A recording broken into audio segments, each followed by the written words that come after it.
Hello friends, welcome to Sunny Telugu channel. నేను మీ శాలిని. ఎలా ఉన్నారు అందరూ? బాగున్నారు కదా? ఈరోజు మన వీడియోలోకి వెళ్ళిపోయే ముందుగా మీరు నా వీడియో కనుక మొదటిసారి చూస్తున్నట్లయితే సబ్స్క్రైబ్ చేసుకోండి. సబ్స్క్రైబ్ చేసుకుంటే ఒక బెల్ సింబల్ వస్తుంది. దాన్ని నొక్కారంటే నేను ఏ వీడియో చేసినా మొత్తం మీకే నోటిఫికేషన్ వస్తుంది.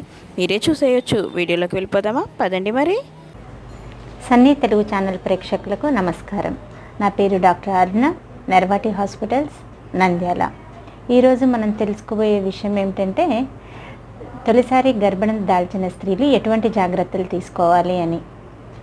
9 నెలలు గర్భం మోసి 12 బిడ్డను అందుకోవాలని ప్రతి తల్లి తండ్రి కోరిక. మరి ఈ 9 నెలల్లో కూడా వారికి ఎన్నో అనుమానాలు, చుట్టుపక్కల వాళ్ళు అయితేనేమి, ఫ్యామిలీ మెంబర్స్ అయితేనేమి చాలా విషయాలు చెప్తూ ఉంటారు.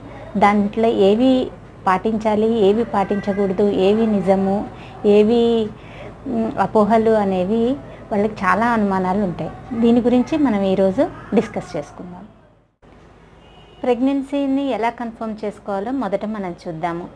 ప్రెగ్నెన్సీని మనం యూరిన్ టెస్ట్ ద్వారా సాధారణంగా తెలుసుకుంటాం. యూరిన్ టెస్ట్ మనం ఇంట్లో కూడా చేసుకోవచ్చు. చిన్న కిట్స్ దొరుకుతాయి.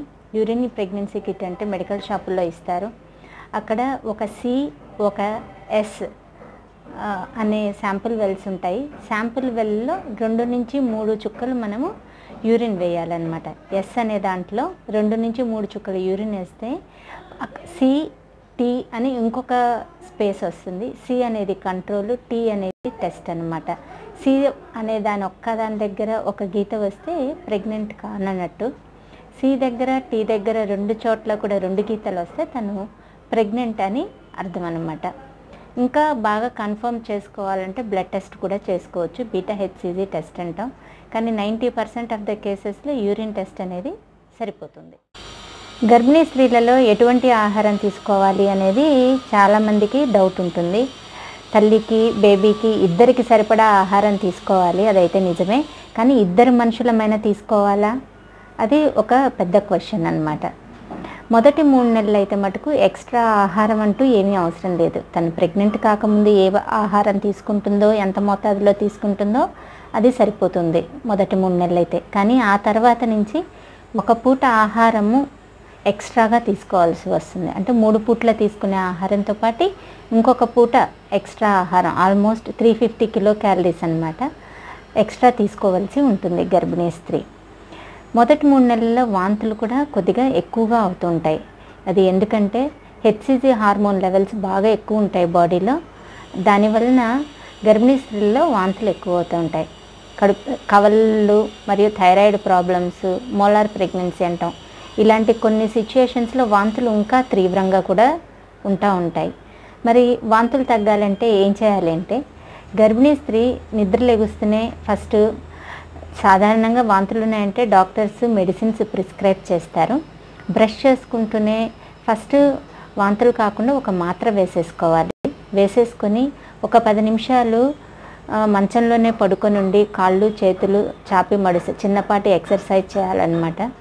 టాబ్లెట్ వేసుకున్న ఒక పావు గంట 20 నిమిషాలకి తను డ్రైగా ఉండేవి, అంటే పొడి పొడిగా ఉండేవి బిస్కెట్స్, రస్క్ ఇలాంటివి ఏమన్నా పొడి పొడిగా ఉండేవి తీసుకోవచ్చు. తీసుకున్న వెంటనే వాటరు, పాలు ఇలాంటివి తాగకూడదు అనమాట. కొద్దిగా గ్యాప్ ఇచ్చి, అంటే ఒక 15 మినిట్స్ 20 మినిట్స్ లేదా ఒక హాఫ్ అన్ అవర్ తర్వాత తనకు నచ్చింది ఏదైనా తాగవచ్చు. సాధారణంగా మనము నిద్రలేస్తూనే బ్రష్ చేసుకొని కాఫీ, టీ లేదా పాలు తాగుతాం. కానీ ప్రెగ్నెంట్ లేడీ అట్లా తాగకుండా పొడి పొడిగా ఉండేవి బ్రెడ్, రస్క్ ఇలాంటివి ఏమన్నా డ్రైగా వట్టిగా ఉండి పొడి పొడిగా ఉండే ఆహారం తీసుకొని కొద్దిసేపటి తర్వాత తనకు నచ్చిన ద్రవ పదార్థం ఏదైనా సరే, పాలు కానీ ఏదైనా తాగవచ్చు అన్నమాట. అంతేకాకుండా మీల్స్ కూడా స్మాల్ మీల్స్, అంటే కొద్దిగా మోతాదులో ఆహారం తీసుకోవాలి.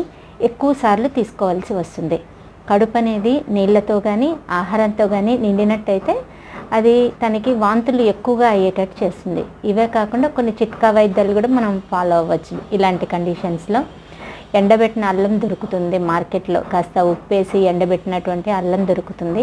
దాన్ని బుగ్గన పెట్టుకున్నా కూడా కొద్దిగా ఉపశమనంగా ఉంటుంది. అట్లనే అల్బక్రా పండ్లని మనం ఫ్రెష్వి చూస్తాము, అలాంటివి అవి కూడా ఎండబెట్టినవి దొరుకుతాయి. ఈ డ్రై ఫ్రూట్స్, అల్బక్రా పండ్లు ఇవి కూడా తిప్పకుండా చేస్తాయన్నమాట. అంతేకాకుండా నిమ్మకాయలు వాసన చూడడం, ఇవన్నీ కూడా ఉపశమనానికి ఉపయోగపడతాయి గర్భిణీ స్త్రీకి.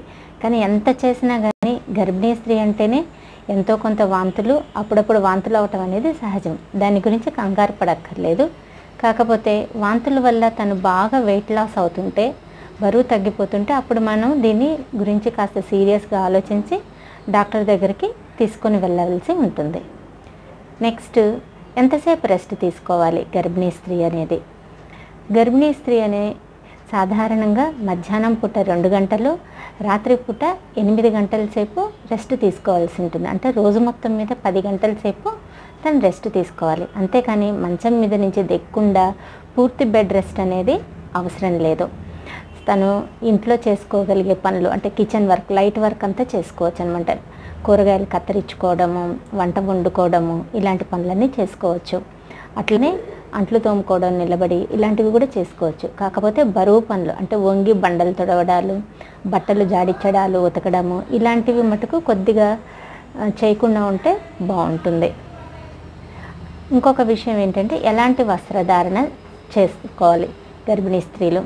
లూజ్గా ఉండి బాగా గాలాడేటటువంటి కాటన్ వస్త్రాలు అయితే గర్భిణీ స్త్రీకి కంఫర్టబుల్గా ఉంటుంది. అట్లనే చెప్పుల విషయం కూడా, చెప్పులు అయితే ఎత్తు మడమల చెప్పులు వేసుకోకూడదు. ఎందుకంటే జారి పడితే ఇబ్బంది అవుతుంది కదా, అందుకని ఎత్తు మడమల చెప్పులు వేసుకోకూడదు. ఇంకొకటి, సాధారణంగా ఈ కాలంలో చిన్న వయసులోనే వైట్ హెయిర్ రావటం ఇదంతా జరుగుతుంది. మరి అలాంటప్పుడు డై చేసుకోవచ్చా అనేది చాలామందికి ఉండేటటువంటి డౌట్ అన్నమాట.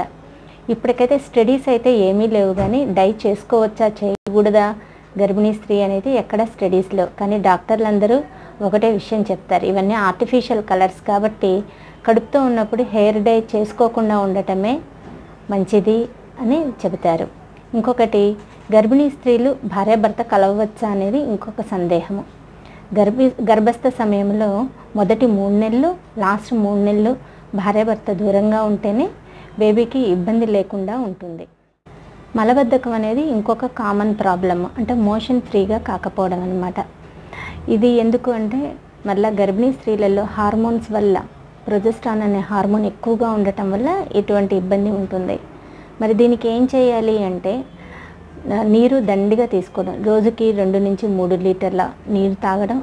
అట్లనే పచ్చివి క్యారెట్, కీరా దోస ఇలాంటివి రోజుకి 1-2 తీసుకుంటూ ఉంటే మోషన్ అనేది ఫ్రీగా అవుతుంది. అట్లనే మార్కెట్లో డైజెస్టివ్ బిస్కెట్స్ అని దొరుకుతాయి. డైజెస్టివ్ బిస్కెట్స్ కూడా రోజు ఒక 4-5 తీసుకుంటే మోషన్ అనేది ఫ్రీగా అవుతుంది. పండ్లు, కొంతమంది కొన్ని పండ్లు తింటే వాతం అవుతుందని, మరి కొన్ని పండ్లు తింటే అబార్షన్ అవుతుందని భయపడుతూ ఉంటారు. బొప్పాయి పండు, పైనాపిల్ పండు, అట్లనే అరటిపండు, జాంపండు తింటే వాతం అవుతుందని భయపడుతూ ఉంటారు. కానీ అన్ని పండ్లు కూడా సమానమే. ఏ సీజన్లో ఏ పండు దొరికితే ఆ పండు తీసుకుంటే మంచిగా ఉంటుంది. ఖరీదైన యాపిల్ తింటేనే బేబీ ఆరోగ్యంగా ఉంటుందని ఏమీ లేదు. ఏ పండైనా తినొచ్చు. పచ్చి బొప్పాయి మటుకు తీసుకోకూడదు. పచ్చి బొప్పాయిలో అబార్షన్ అయ్యే లక్షణాలు ఉంటాయి. పచ్చి బొప్పాయి తినకూడదు, కానీ పండిన బొప్పాయి కూడా తీసుకోవచ్చు, ఏమీ కాదు. 9 నెలలు బిడ్డను మోసి బిడ్డను చేతుల్లోకి తీసుకునే క్షణం ఎంతో మధురమైనటువంటిది. ఇప్పుడు మనం ఎన్నో జాగ్రత్తలు చెప్పుకున్నాం కదా. మీ ప్రెగ్నెన్సీ పీరియడ్లో ఈ జాగ్రత్తలన్నీ పాటించి అందమైన బేబీని ఆనందంగా అందుకోండి. నమస్తే.